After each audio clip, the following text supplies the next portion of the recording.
Let me hit a stop real quick. I'm going to redo this. What's up, guys? Welcome back to another episode of The Herd Truth. And I am so pumped to have Jared Nosal on here. I had an opportunity to get to know him when we worked together through a company called Loud Rumor. It's a place where gyms go to grow. And I was instantly impressed by what him and his then girlfriend, now wife, he's also a father of a beautiful little one, built in Six Cycle. And I've been watching what they've been building outside of it in a merger that they're doing with another local gym. Perhaps the most impressive thing that I've been able to see with Jared. Jared was always a handsome guy. He was always a handsome guy. He was always, especially by American standards, he was always in great shape. But the transformation I've got to see this young man pull off both in his body and his business domain over the last couple years has been nothing short of spectacular. So I had to have him on the show. And Jared, I'm gonna put you on the spot right out the gate. If I followed you around for 24 hours, what would I see you doing that 99% of men out there simply aren't willing to do? Yeah, Danny, first off, thanks for having me, man. It was great working with you side by side in Loud Rumor and really helped us get through a lot of tough times there. So great to have the connection, great to be on. And, if you were to follow me around in the middle of a day, I mean, I wake up early, I have a 1-year-old, so, have to be up early, up before him. I'm on morning duty, running the gym in the studio with my wife, Emma. She's out of the house at pretty much 3 a.m. to get her workout in. Then she trains a couple clients and she pretty much works in the business in the morning time, then on the business in the afternoon. And then, we swap roles. So I do have the luxury and the gift, if you will, to be able to, spend that quality time with him in the middle of the day. But then once those roles swap and I have to be working on the business later in the afternoon, then, it's all focus and all hands on deck there. But yeah, I would say the biggest thing is really just making sure that my life doesn't throw me off my plan. I have a vision for the kind of dad that I want to be, both, physically and mentally and spiritually, that I have to work towards, and the work never ends. And you never arrive at this point of, oh, I made it, I'm here, I'm exactly where I want to be. I mean, the finish line always keeps moving. So yeah, just breaking up the day as far as hey, mornings, I'm dad, afternoons, I'm leader, if you will, entrepreneur, and just staying focused during those times. You don't mind, you go into that, because one of the biggest things that I see that people struggle with is the reality of once we add a kid or 2 kids or 3 kids into the mix, but we still both have this desire to do something, to have purpose in life, especially if you're in a situation, your wife is a badass, right? So you're both very driven individuals. And there's so many people that use the excuse, well, I can't do my side hustle. I can't get to the gym. I can't do this because I have kids, both on the female and male side. A lot of people act like I have to give one of something up in order to be there for my kids. How did you guys get together and say, this is going to be the plan so that we both serve both roles while still growing the business? I think it all starts with teamwork, and being in the fitness industry is, you talk to a lot of married people as well. And there's a lot of people out there that don't have supportive spouses at home. And I think that's going to be a big obstacle and a large constraint for a lot of people, because if your desire to focus on your health and your fitness and growing yourself in that way is going to create that friction at home, it's going to be a lot easier to remove that part from your life to make sure that the relationship doesn't, it's not turbulent, right? So having the kind of relationship that we do, of we understand that we have to put ourselves first. She understands that Jared has to put Jared first, so that way I can give to my relationship with my wife. And Emma has to do the same thing. So there has to be that teamwork in the sense of, I know that she has to prioritize herself at times throughout the day because it's good for our marriage and it's good for our family. And I have her back on that. So if that means that I have to give up something to allow her to do that, well, then that's just part of the day where I can't put myself first in that specific situation. So kind of like I explained in the intro, is she's on or her mornings, she's at the gym by 3 a.m. She's getting her workout in, right? So it's we sacrifice our mornings together for the sense of, okay, she has to go and she has to fill her own cup. And then she's going to be training people, and then she's going to be teaching classes, and then she's going to be developing people within the business. And then we swap. So it's just really having each other's backs, understanding what each other wants and supporting each other. And yeah, maybe you do have to sacrifice or give up something to be able to give to your partner in that way. But if the teamwork isn't there, it's going to be incredibly difficult to do that. So maybe, some people listening, they don't have that teamwork. A good place to start is an honest conversation. about why it's important to you and why you need to do this. You really define how you guys manage the business, how you manage your health, how you manage being present parents. How do you guys manage to have time together? Where do you guys schedule that in? Is that a conversation you have? Do you have something scheduled each week, each month? Like, how do you guys keep you guys? Is it always working out together, seeing who's the most buff? How do y'all do that? It's funny, over this weekend was the first time we worked out together in a very long time. And you had also mentioned, this collaboration that we have with a local gym. And since that came into play, we don't work out at our home gym anymore. We kind of eliminated that because we just enjoy using this facility and getting our lifts in there where it's worth having that time apart, right? To be able to get a workout of that quality in. But I will say this, it's Emma and I, we run this thing together. So whether we're physically next to each other all day or not, like, we love this shit. This is what we do. We love developing people. We love pouring into people, and it's just our passion. And we spend every day together, even if it's not in the same room or the same building, right? We're always talking, we're always communicating, throwing ideas off each other, collaborating, sometimes having to work through some conflict and some tension because that's just part of the game as well. And I feel like we have that time all the time. And when we do have our off time, we just really value kind of like not really shutting the world out, but just like spending the time with our family. And that's me, her, and our son, right? It's spending that time with just the three of us because we do give so much out to other people that having that time when, especially on weekends when the morning classes is pretty much the end of the day, that we just really prioritize just hanging out, devices off, spending that time together when we can. But we're together all day, every day, and it's really the best thing, that I could have ever asked for because we all do also work so well together. What caused you to really lock in? Because as I said earlier, you were always in good shape. You're always a handsome man. But the transformation that you've done over the last year or so, I mean, you went from I'm a good looking average guy to cover model physique. Like what caused, and I understand, like, to pull that off, you're locked in the majority of the time, right? So what prompted you to make that switch and what's kept you committed to it? Yeah. So it was shortly after Ash was born, which is January of 25. And we had talked about, committing to 75 hard, doing that thing together. And it was in April when we started that. And I took a before picture and I was just like, dude, what the fuck are you doing? Like, what are you doing? And you look at that picture and it's like, we've all had our times where we've been in great shape and we've all had times where we've fallen off. And I tell people this all the time in fitness is like, your success is never linear. It's like a roller coaster all the time. So it's just at that moment that I'm a new dad. I run a gym. I sell fitness, and I found myself in one of those times of comfort and not really chasing that part for whatever reason. There's 100 reasons I can give you, Danny, as to why I wasn't focused. But the fact of the matter is, I just wasn't putting in the effort that was needed to get myself to where, I am now. Right? So it's looking at yourself and realizing, I don't like the way I look. And then thinking about the way that you feel after seeing that. And you're not feeling your best. But then there's a different component to it now of I have a son and I have to be the standard. There's no ands, ifs, or buts about it. There's absolutely no way that I'm going to be a father who his son looks up to and is like, my dad's fat and just hangs out and drinks beer and doesn't do anything and bitches about everything. Like, no, I'm not being that person. So then there was that aspect. But then there's two other aspects to this thing of I lead a team of fitness professionals. I do all the selling. I'm doing these consultations, and I hate to break it to all the fitness professionals out there, and maybe this is a polarizing topic, but I'm going to throw it out there. We have one of the only jobs in the world where what you look like matters. Like, the way I look and the way my body is put together and the way I treat myself and the way I take care of myself and the way I prioritize a routine and a program matters. Because if I'm not doing it, I cannot instill the belief in other people that they can do it. I am the product. My wife is the product. So that's another point of it.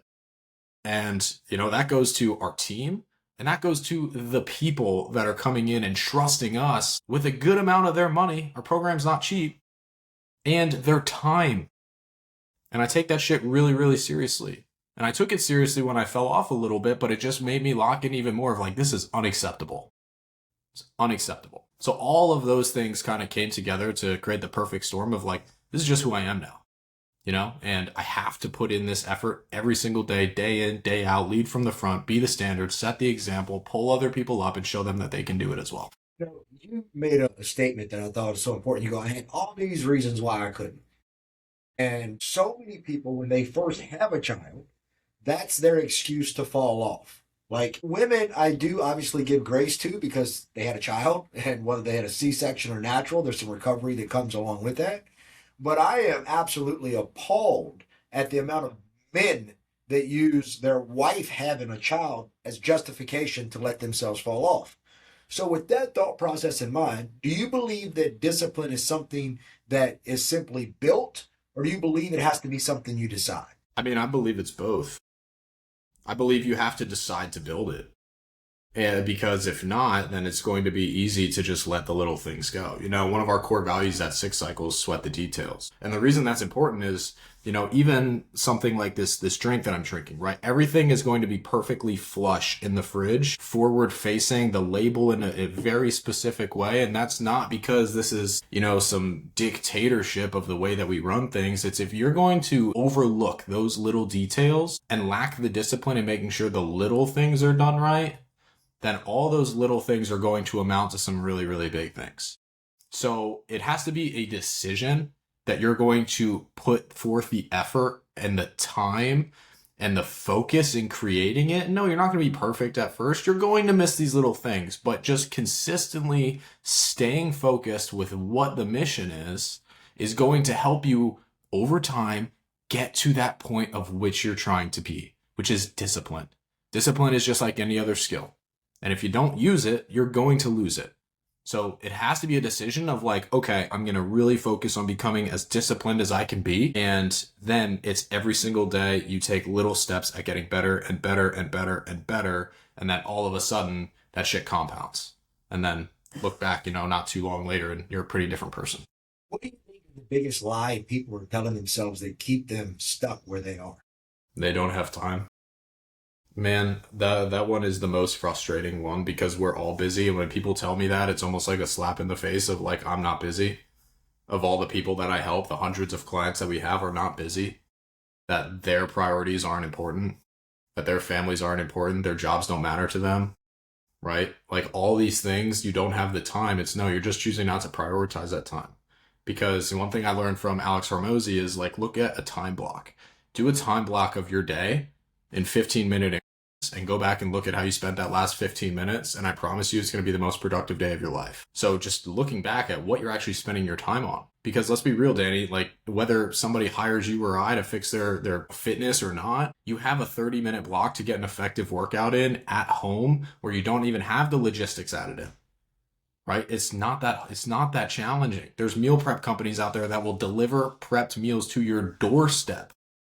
There's ways to cut the time in the logistics. So telling somebody that you don't have time, these people are just programming themselves that they're so busy, but really it doesn't take that much time. So this question would be, what did separating from who you were to who you became, what did it actually cost you? I think it cost me, if I'm being frank about it, it cost me relationships, which I'm okay with. Do you mind elaborating? Yeah, for sure. Just because like who you are and who you're becoming are going to have two totally different sets of priorities. And what I mean by cost me your relationships, I'm not talking about all these things just blew up in my face. More so what I'm talking about is the fact of who I was and maybe the group I was spending the most amount of time with at that point in time was keeping me there because that's where they were. So to get over here, I had to get around other people. You know, even if we're just using GSD Company and Loud Rumor as an example, I had to get in that room to get here. And I had to stop being down here. So whether it's fitness, business, doesn't matter. Anytime you're going to grow, like you're going to have some things that you do have to leave behind.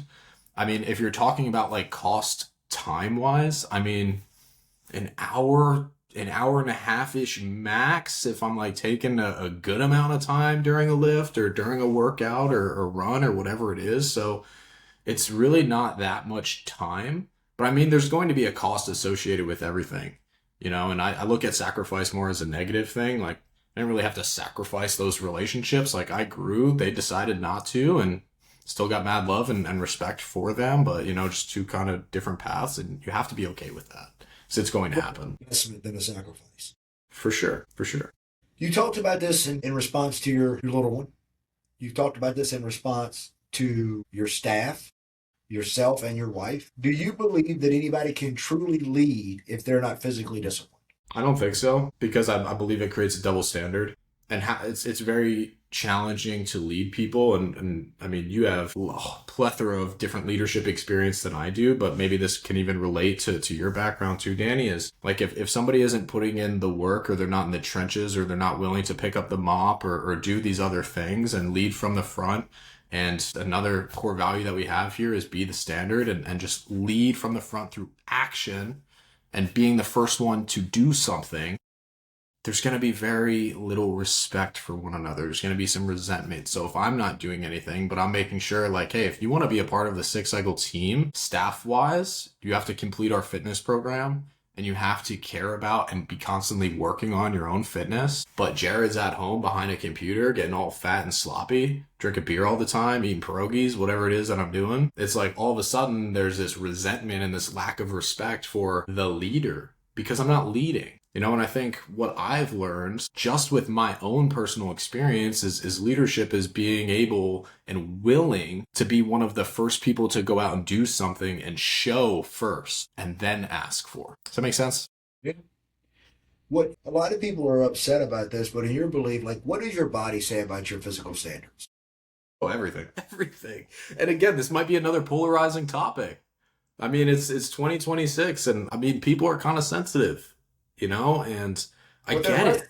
They're less sensitive since Ozempic came out. Since For Ozempic sure. came out, the Big Yeah. is Beautiful movement, Fat is Fabulous, that's kind of died off. What do you think that says about people? I mean, listen, good, bad, indifferent, it doesn't matter. Everybody does it. The people who are in the best shape of their life, they do it. The people who are wickedly out of shape, they do it. The average person, they do it. So everybody does this thing of looking at you and getting a snap judgment, good, bad, or indifferent. It's impossible. It's impossible.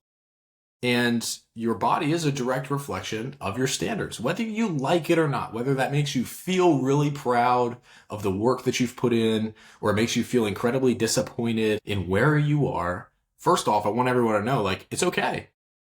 We've all been at one point the most out of shape we have ever been. Everybody. So it's okay. But the fact of the matter is where you are right now is just a direct reflection of the inputs that you've put in. And then the output is what you look like. There's no way around that. But the really cool thing is you can change that in an instant. You can change that today. Even if you ate like shit today in the morning and had half a box of Fruit Loops or Captain Crunch or whatever your jam is, right? It's like, you can go out and you can have some chicken, rice, and broccoli for lunch, and you can take that first step. It's getting nice out. You can go out and you can go for a 20, 30, 40-minute walk, and you can start now. So it doesn't matter. But you do have to understand, it's like you can't be upset with somebody. You can't be mad when your body really is a direct reflection of your standards and the work that you've put in, or lack thereof, up to this point in time, because every single human on earth does it, and there's no way to avoid it. I've always said that fitness is the greatest force multiplier on earth. The only thing you do better out of shape is die. But why is it that you believe that It's a good one. people that are successful in other aspects of their life, let's take that business owner. There's obviously discipline. There's obviously drive that has to happen for you to become a good business owner. But those people let themselves go. Why do you think there's a disconnect in that bridge? I personally have seen that fitness, I honestly can't think of an example where fitness didn't carry over into the other aspects of life. I look at the body, being, balance, and business. I've never seen body not carry over into the other areas, but I have seen people be very disciplined in business or very disciplined in balance with their family very disciplined spiritually, but they fall off physically. Why do you think it doesn't reciprocate? I think one of the main reasons is just because of what fitness teaches you. And it teaches you that you have to pay attention to a whole bunch of different aspects. You know, whether you're doing things solo, which is a lot harder for people to get started that way. If you're doing this thing brand new, no experience, don't know what to do, not working with anybody, totally isolated in it. Or if you join a Soldier Fit, a Six Cycle, wherever you are, and you join some kind of community where you do this together, the lessons that you learn through fitness are going to translate to other areas of your life. Not all areas of business are going to translate to family. Sure, there's going to be a lot of overlap because your family is sort of like a business. But at the same time, fitness, I believe, is like the overarching umbrella of figuring out and of self-development, of growing in that way where like everything does fit underneath, but it doesn't trickle up, right? It's like trickle down. You know what I mean? Yep. So there's more overlap when you figure out fitness first, and then all of those values and all of those lessons kind of go down, similar to sports. I don't know if you played sports when you were growing up, Danny. I'm sure you probably did. And it's like you can probably think back to a coach or a moment or a practice or a game or something that happened that was like you still carry that as a father and as a husband and as a business owner today. I know I do, because I wasn't the best behaved kid. And I had some coaches that cared and they gave a shit. They coached me hard and, they embarrassed me in front of everybody when I overslept a practice one time and I was a senior and I was the leader on defense and all these different things, and they blew up on me. Like that was a moment where it's like, this translates to every other thing that I'm going to learn in my life. There's no way around it. So fitness is kind of that same umbrella of just like team sports in general, of growing yourself physically because you will grow yourself mentally. And then all those lessons are going to make sense in every different area of your life. And we always have to hit you with some ones to help people that might be stuck.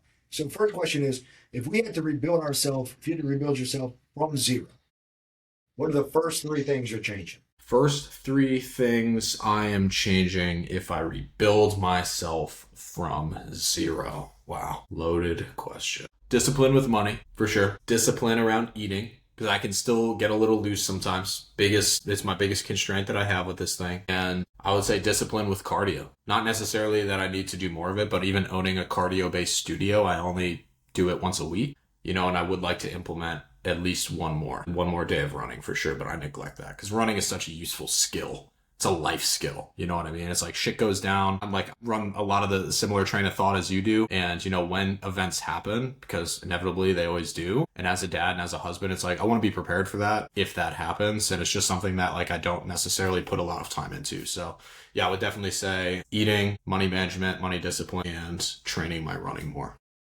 What is the daily standard in your eyes that separates men who win and men who whine? Win and whine? Just action. Like go out and if you want to take a family dynamic or just humanity down to its core, is like go and hunt. Whatever it is that you do, whether you're an employee, whether you're just starting out and this is your first ever job. Mine was at a gas station, right? It's like just whatever it is, just leave the home, go hunt, put your nose down, work towards it. You want something, you have a dream. Don't let anybody tell you can't, including those closest to you, yourself, your siblings, your parents, your partner, doesn't matter. Go out and get yours. You know what I mean? And I would say that's probably the biggest thing. It's just action. Action trumps everything. Things an important point to note is a lot of people say that everybody said, my family, my friends say I can't do this. But more often than not, that's come from a proven track record of you not doing it. Like, what I'm saying? Nobody's looking at Steve Jobs when he was alive. Nobody's looking at Mark Zuckerberg and going, you can't do it. Because he has a proven track record of doing it. I feel like to that point too, Danny, that's a lot of reflection's not the right word. That's a lot of projection. That's the word I'm looking for. That's a lot of projection. That's the people projecting their insecurities among you, because inevitably, you might hate to hear this too, but the people closest to you generally want to keep you stuck because they're stuck. And if you just really look at the relationships and the way people talk to you, and similar to how I mentioned earlier of like, I had to lose some relationships and be okay with like separating, from a group that I've known for a very long time is because they project a lot, and you pick it up in little conversations when you are focused on things like business and self-development and investing and putting your nose down, and they do the same shit all the time. A lot of people have given up hope of their own abilities, dreams, aspirations, you name it. So they're going to project those things that it's just not possible for other people, and they're going to project it among people who are closest to them. So if you are hearing that, just understand that that's likely what it is. It's just their own projections on you of what they believe that they are unable to do, which isn't even true to begin with. Lastly, what's one habit, in your opinion, that people think is small but will completely change your life? Waking up early, and it sucks, and it never really gets fun. I mean, just being straight about it. I'm sure you wake up early. It's like, it's never like the alarm hits and everybody wants to hit snooze. Everybody wants a couple more minutes. You're nuzzled up in bed next to your wives, and you're like, this is so comfortable. It's warm in here, right? I don't want to get up, but the alarm hits.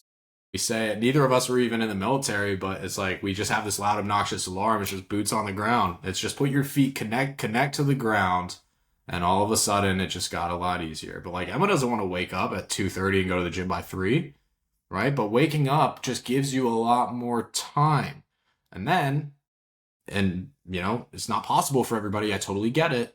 But for us, we're able to put our son down and be in bed by 8 p.m. That's huge because we get the hours of him not being awake to actually be productive in the morning.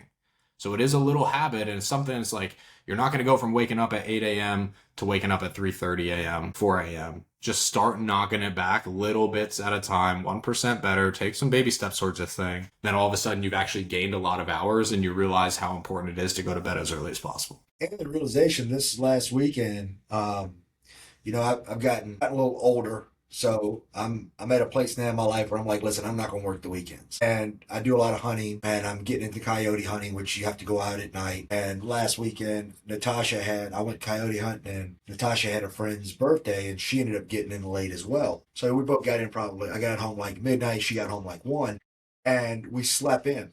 The next day we slept into 9. And I remember looking over at her at 1 o'clock and being like, how is it already 1 o'clock? You don't realize when you start your day that late, how much of the day is gone before you get in it. So this is one of the reasons why people don't, as you said earlier, I don't have time. It's because you're getting started so far behind the 8 ball that you never have the ability to catch back up. And if you're getting up at 7, 8 a.m., you're literally putting your pants on as you run out the door, then no, you don't have time to work out, because by the time it comes in, it's time to get the kids, everything's off and running, and you're screwed. So you're right. Getting up early is a superpower. Appreciate you jumping on. I'm going to obviously tag you, but for anybody that's listening, where can they find you and your wife and y'all's journey? Yeah, so Instagram, I would say, is the best place and where we spend the most amount of time. My handle is just my first and last name, Jared Nosal. Our studio is at 6 Cycle Studio. That's the number 6, so numerical 6, followed by YCLE Studio. And my wife is, I believe, _ Emma Alexandra, but you can find her as well through the 6 Cycle Instagram. But yeah, Danny, always great to connect with you, brother. Thanks for everything. Thanks for having me on here, and looking forward to seeing you soon. I'm making a trip sometime this summer up to run a class at Truxertown. So when I come up, we got to link up, get a workout in. Yeah. Let me know for sure. You guys are right down the street from us.